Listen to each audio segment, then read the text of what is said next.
Good morning, everyone. Welcome back. My name is Liam Sorrenti, and I'm the Trauma and Attachment Specialist with the Boys and Girls Clubs of Calgary.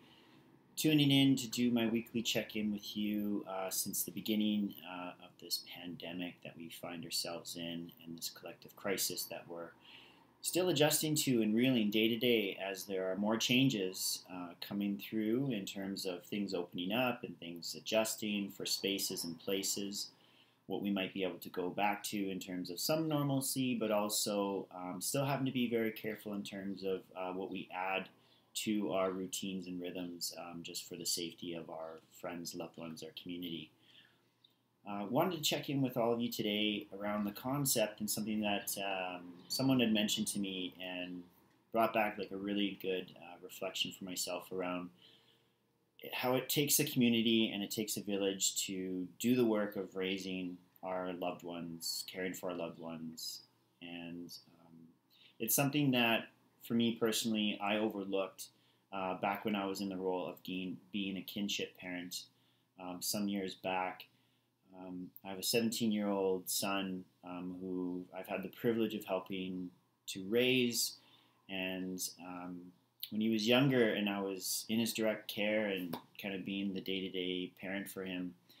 I really struggled in a lot of ways because I couldn't always find all the necessary energy and capacity within myself to offer what he needed.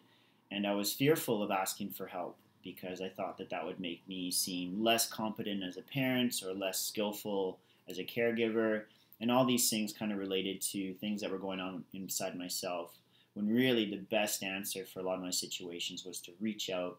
and ask for some help from my community, because it does take a village, it does take a community to help raise our youngsters and the people that we love the most. So I wanted to check in with all of you and see if you've been able to keep some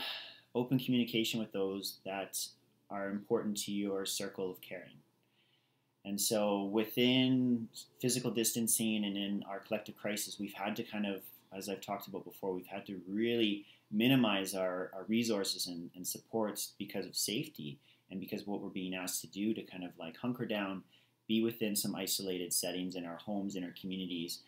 And so now that we're able to expand that in little ways, while being safe, of course, with our physical distancing and just being mindful that COVID-19 still exists,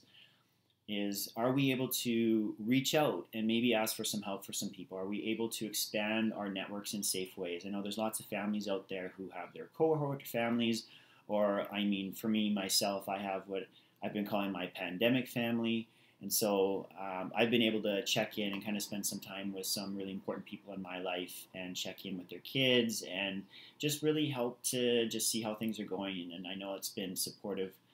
for those that I've been able to be around for. And so I'm hoping that some of you, if you need some help, is trying to take the risk and reach out and ask for it. Whether that's checking in with somebody more over the phone, scheduling some Zoom time after you put your kids to bed, or just seeing if it's safe for you to actually have some more shared space physically with some families that you can help just kind of share, I don't want to say the burden, but share the task of caring for our kids day to day, because with school still not being in session, not until the fall, and summer coming along, like this could be more an extension of what you've been doing already, week in, week out, so to speak. So I encourage you to consider that, and that concept of it takes a village and it's okay to ask for help, because I know now, in hindsight,